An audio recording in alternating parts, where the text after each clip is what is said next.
दोनों पत्रों को राजा ने पढ़ा उघार कर, मोहर लगी हुई थी, राज आज्ञा थी, मेरे नाम से ये पत्र लिखने वाली तो मेरी नव विवाहिता रानी हो सकती है। आदेश दे दिया, इसी समय उसे सूली पर चढ़ा दिया जाए। मेरे अधिकारों का दमन किया है उसने, चरण पर। अब पिता की आज्ञा सुनते ही अंधे कुड़ाल पिता के चरणों की ओर, पिता पिता नहीं, ये अपराध नहीं करना है आपको। जिसने नेत्रों से अंधा बना दिया उसके लिए गुहार, उसके लिए प्रार्थना कर रहा है। एक प्रार्थना है मेरे पिता। बोले क्या? जैसी है भली बुरी माँ तो आंधरे की जान। जैसी भी है, भली है बुरी है, अंधे की माता है। और क्षमियो श्रीमान यह बिने मान लीजिए।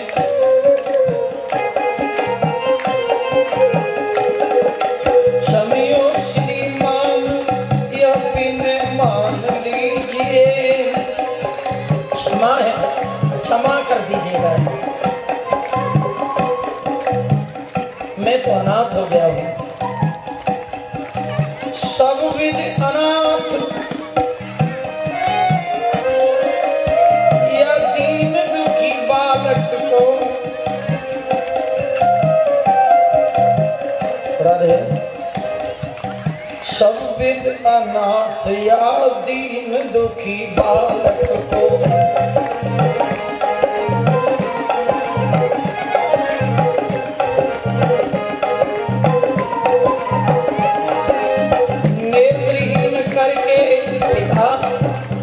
नेत्रहीन करके मातृहीन मत कीजियो।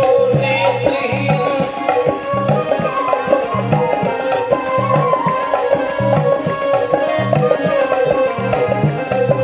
अंधे राजकुमार अशोक के पुत्र कुणाल ने व्याकुल होकर चरण पकड़े। मैं नेत्रहीन पहले ही हो चुका हूँ, मुझे जगत अब सूझता नहीं है पिताश्री। मुझे माता से विहीन मेरी माँ है, जैसी भी है बुरी भली वो मेरी माता है। मैं अनाथ हो जाऊंगा, मुझे उससे दूर मत कीजिएगा। पुत्र नीचे था, पिता ऊपर से झुके और अंधे आंखों में जो फूटी हुई आंख थी पिता के, आहा एक चमत्कार हुआ, दृश्य बदला।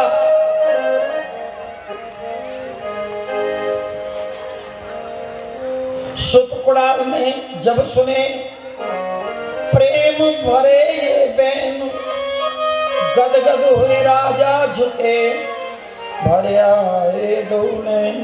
राजा के नेत्रों में जल भराया, झुककर कुड़ाल को उठाना चाहा। सुत नैनन में जब गिरो, बेटे के नेत्रों में जब गिरा, पितु नैनन को बार बार गिरत ही है गई अखियां की जार। जैसे ही पिता के नेत्रों के आंसू पुत्र की अंधी आंखों में गिरे, एक चमत्कार हुआ, एक विचित्र चमत्कार। पुत्र के नेत्र सजीव हो गए, जैसे नेत्र थे फूटी हुई आंखें में। इसीलिए अनुचित उचित विचार चल जे पाला है पितमैन, ते भाजन सुख स्वेच के बसें अमर पति एन। वो पुत्र हमेशा स्वर्ग में निवास करते हैं। ये सत्य घटना है कि फूटी हुई आंख हुई सजीव आंखें बन गई। इस कलकाल में पिता माता की सेवा करने वाले को हमेशा वो परम धाम मिलता है। मेरे कहने का भाव है कुछ यहाँ से लेकर जाएं, केवल ये ताल टप्पा वाली कथा नहीं है, कुछ लीजिए, जीवन में हृदयंगम करें, हृदय में धारण करें और चरितार्थ कर दिए, जीवन में सुख मिलेगा, जीवन सुख से भर जाएगा, जीवन सुधरेगा। आए आगे चलकर इसी वंश में दो वंश चले, एक यदुवंश और दूसरा पुरवंश। यदुवंश कानों में आया परीक्षित थे, यदु गुरुदेव ये वही वंश है क्या जिस वंश में यदुकुल श्रोमणी भगवान श्री कृष्ण पधारे? अगर वो वंश है तो अब मेरी श्रवण इंद्री किसी भी भगवान की किसी अवतारी की कथा सुनने को कतई बिल्कुल इच्छा नहीं रख रही है। केवल कृष्ण लीलामृत का पान कराइए अंतिम क्षण तक। मैंने सुना है वो बैकुंठ से आकर कारागार में आए और कारागार में से आने के बाद में रातों रात गोकुल चले गए और गोकुल में आने के बाद में वृंदावन, और वृंदावन से भी 11 वर्ष की अवस्था में कंस के यहाँ जाकर मथुरा जाकर कंस का वध किया और कंस के ससुर जरासंध के द्वारा मथुरा पर बार बार आक्रमण होने के बाद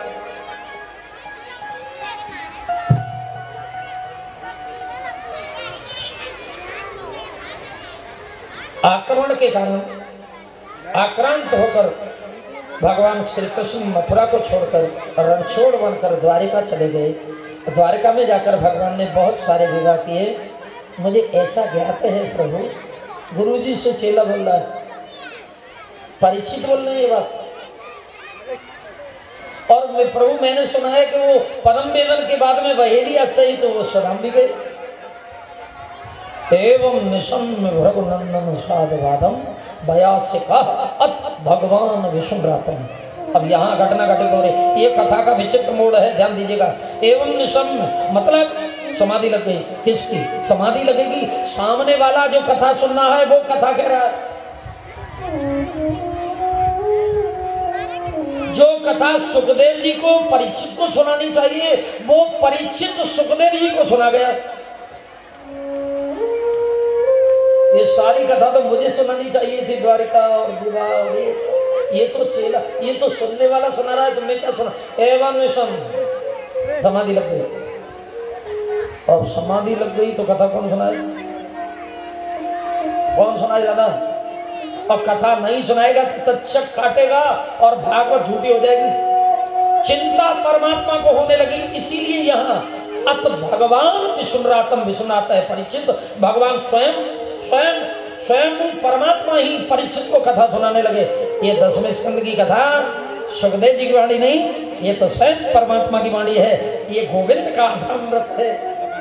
ये 18 अध्याय गीता न धरामृत इत अधरामृत, ये तो धरामृत नहीं है, ये तो अधरों का अमृत है, भगवान की वाणी है। आइए 10वें स्कंद को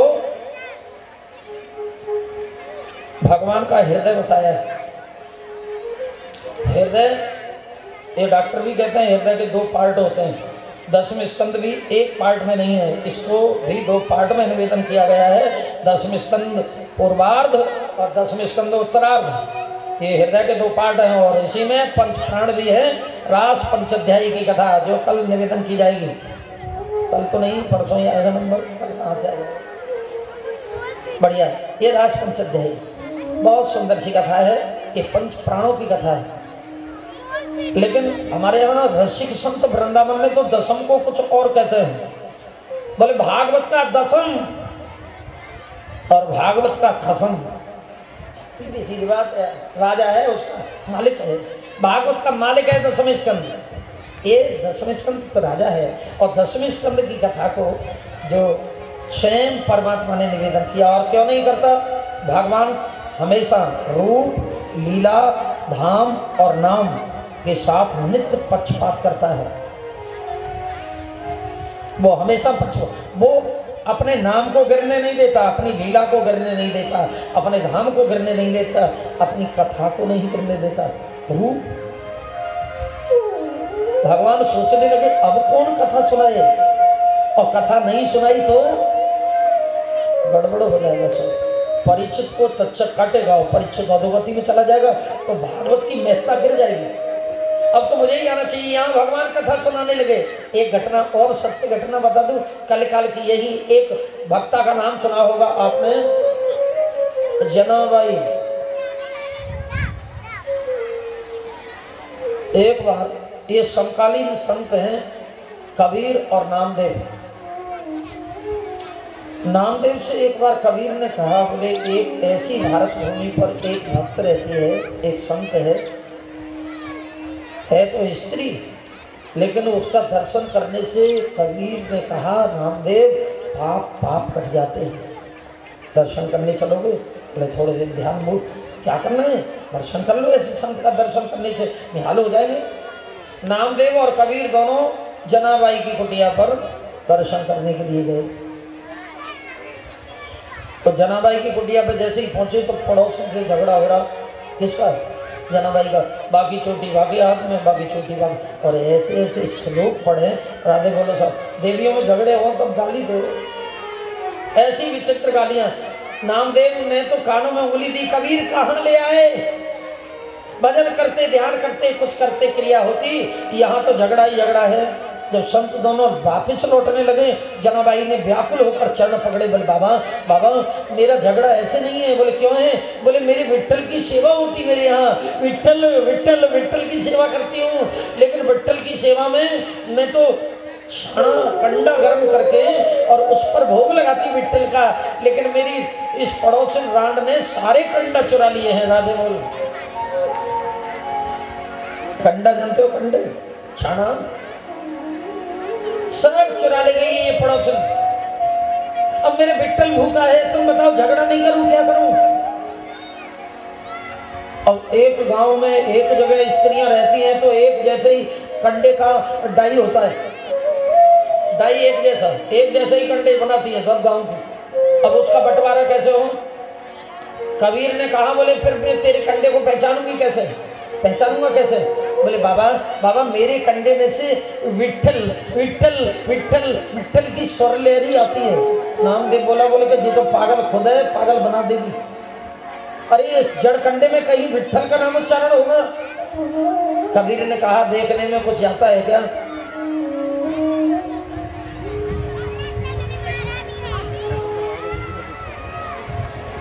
कबीर नामदेव से कहा, देखो तो सही।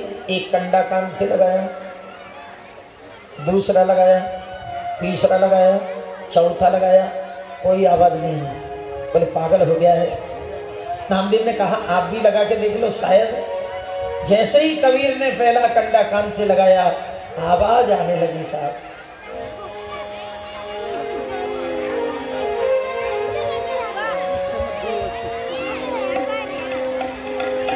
विठ्ठल विठ्ठल विठ्ठला, जय जय विठ्ठल विठ्ठल विठ्ठला, जय जय विठ्ठल विठ्ठल विठ्ठला, जय जय विठ्ठल विठ्ठल विठ्ठला, जय जय विठ्ठल विठ्ठल विठ्ठला, जय जय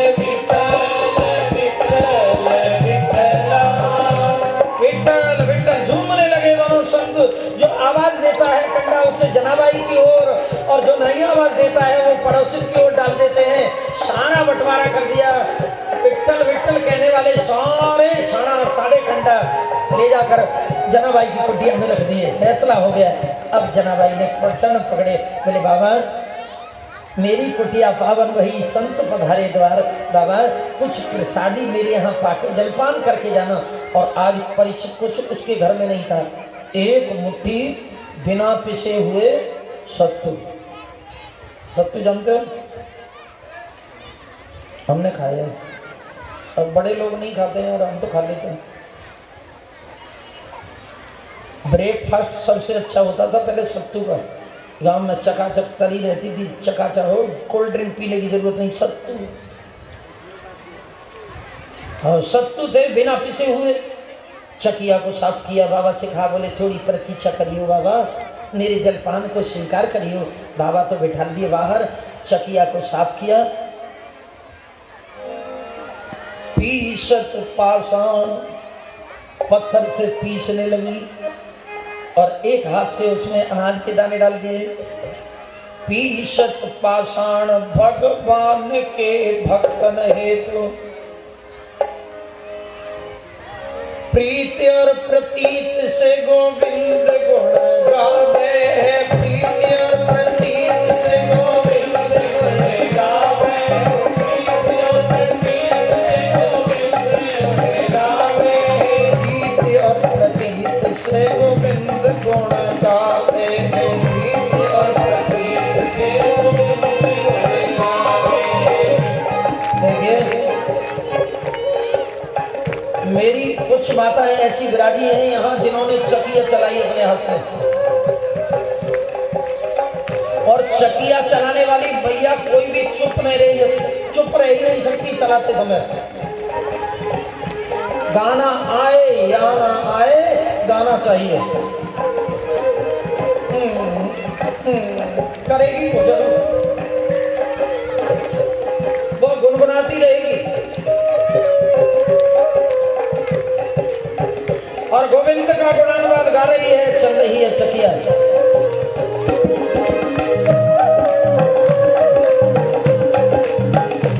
घटना देखे, सत्य घटना है कलकाल की।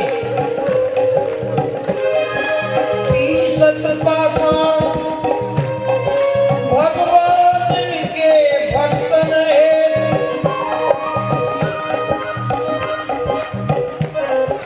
प्रीति और प्रतिभक्ति से गोविंद गुण गावे, प्रीति और प्रतिभक्ति से गोविंद गुण गावे, प्रीति और प्रतिभक्ति से गोविंद गुण गावे।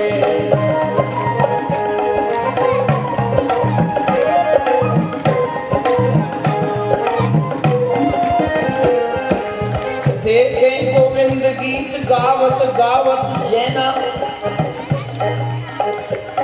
गोविंद का गीत गा रही है जनाबाई।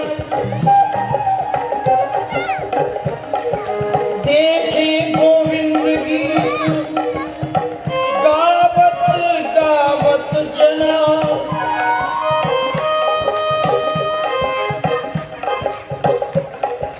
मगन हुई जात तब सब सुध भुलावे, मगन हुई जात तब सब सुध भुलावे।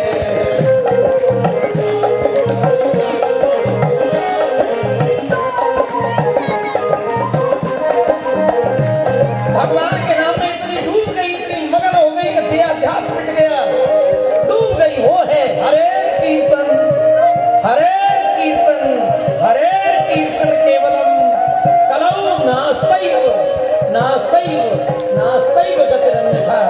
कोई गति का साधन नहीं कलिकाल में, केवल कीर्तन, कीर्तन, कीर्तन।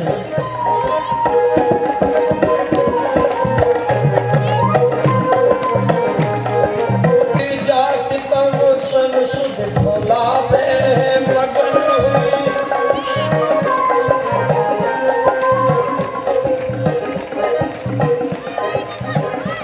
और मगन हो गई, दिया का ध्यान मिट गया तो क्या हुआ कि चाकी रुक जा, कथा रुक गई, कथा रुक गई, चाकी रुक गई। राधे कथा रुकी है ना। एवं निशम्य भृगुनंदन साधवादम 82 कहा, अब भगवान सुग्राकर चाकी रुक जा, आप अकला तो हरि व्याकुल हो गए परमात्मा।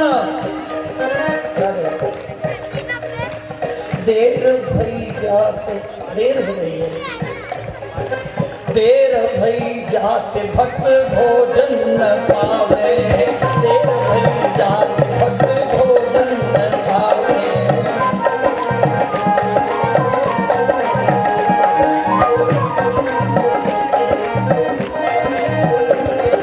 सोचे जगदीश दो भुज से बने न बात, दो भुज से काम चलने वाला नहीं। सोचे जगदीश अब दो भुज से बने न बात,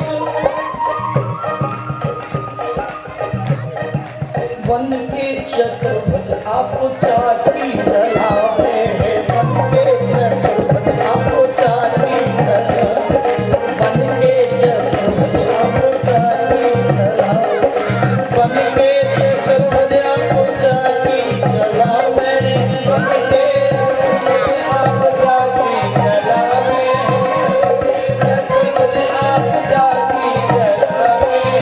तो खुद से आकी कबो बनई न बिगड़े बात, चार हजार चालक करें जिनकी दिन और रात। इसलिए एवं निशम्य भृगुनंदन साधवादम 82 कहा, अथ भगवान विष्णुदातम। भगवान नाम लीला धाम स्वरूप की पक्षपात करता है। भगवान स्वयं कथा सुनाने लगे। परित्राणाय साधुनाम विनाशाय च दुष्कृताम धर्म संस्थापनार्थाय संभवामि युगे युगे।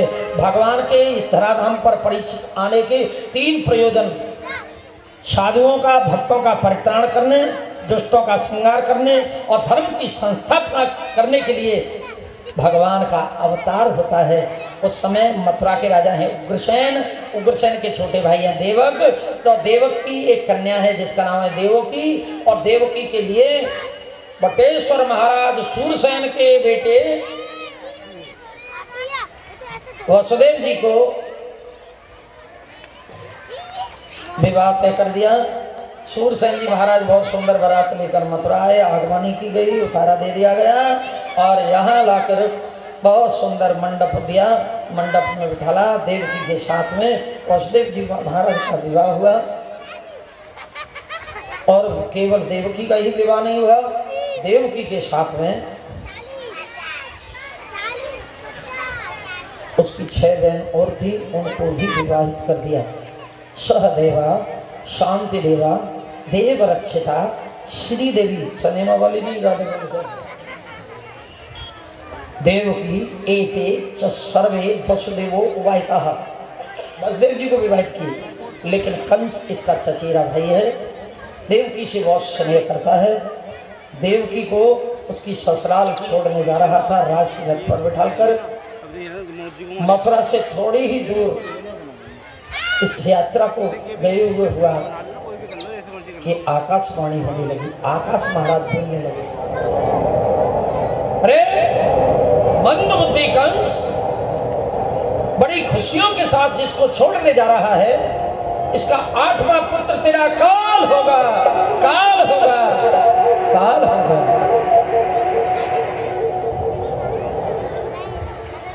देखो, खल की प्रीत यथा थिर नहीं। मैंने कल भी बताया, खल बहुत अच्छे नहीं होते। कथा में बैठेंगे जब तक बड़े बढ़िया रहेंगे। ये तो बड़े भगत हैं, भगत बगुला भगत। और कथा में से गए ने पीठ फ्री और पंडल से बाहर गए, उनकी सारी भक्ति रिमूव नहीं रहती। ऐसे ही थोड़ी सी भक्ति थी किसके प्रति, देवकी के प्रति। कौन? भोजराज कंस। कंस ने जब सुना देववाणी में आकाश महाराज को, आकाश महाराज ने क्या कहा, देवकी का 8वां पुत्र तेरा काल होगा। म्यान से तलवार बाहर खींची, फगरी हट तुम्हारा दम खड़ कलम करूंगा, न रहेगा बांस, न रहेगी बांसुरी। ये सांपनी नहीं रहेगी तो सपोला कहां से आएगा? इसकी सहेलियों ने बेड़ियों में आहा बड़े सुंदर सुंदर गजरे बना रखे थे, मालती मोगरा के बड़ी सुंदर पुष्पों की बेड़ियों को गूंथा है, बहुत सुंदर सजाई थी दुल्हन के बीच में। इसने केसों में उंगली डालकर सारे गजरों को तोड़ दिया, घसीट कर नीचे उतारा।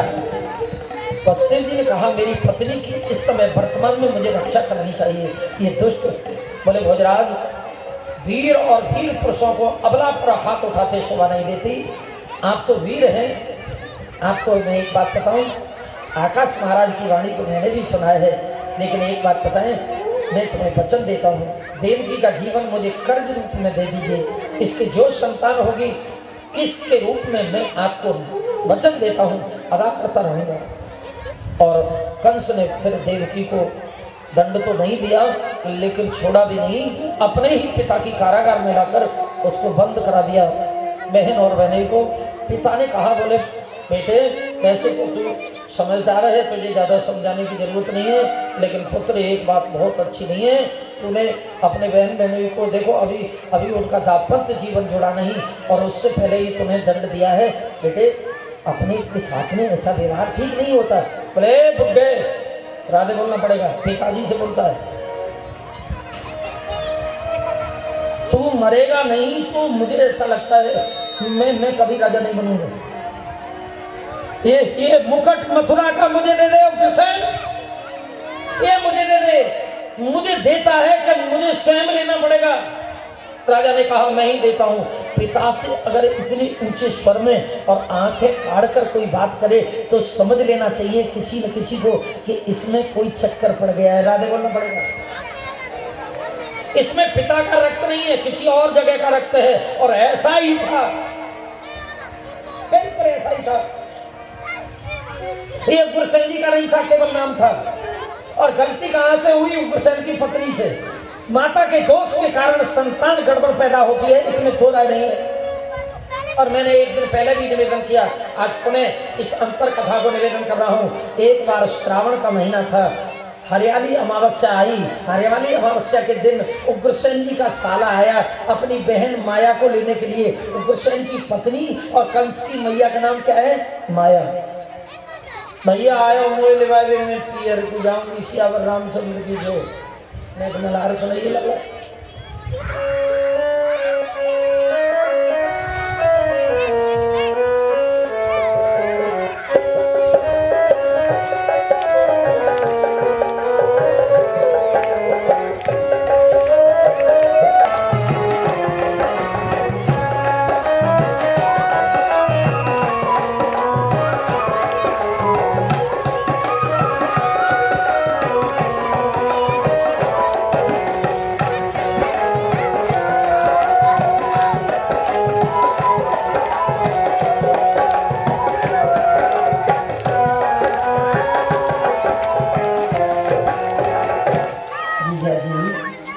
हमारे यहाँ हरियाली तीज के दिन बाग में हिडोलो पर है।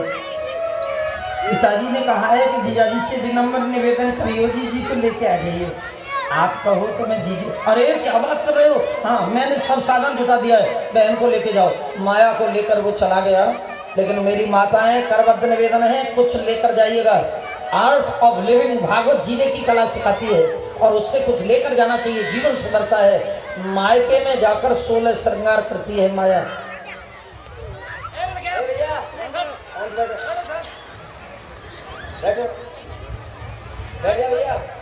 एक व्यवस्था पर थोड़ी व्यवस्था बनाए। यहाँ शांति रखो, गेट खाली कर दो। यहाँ व्यवस्था बनाइए, पीछे न बैठे।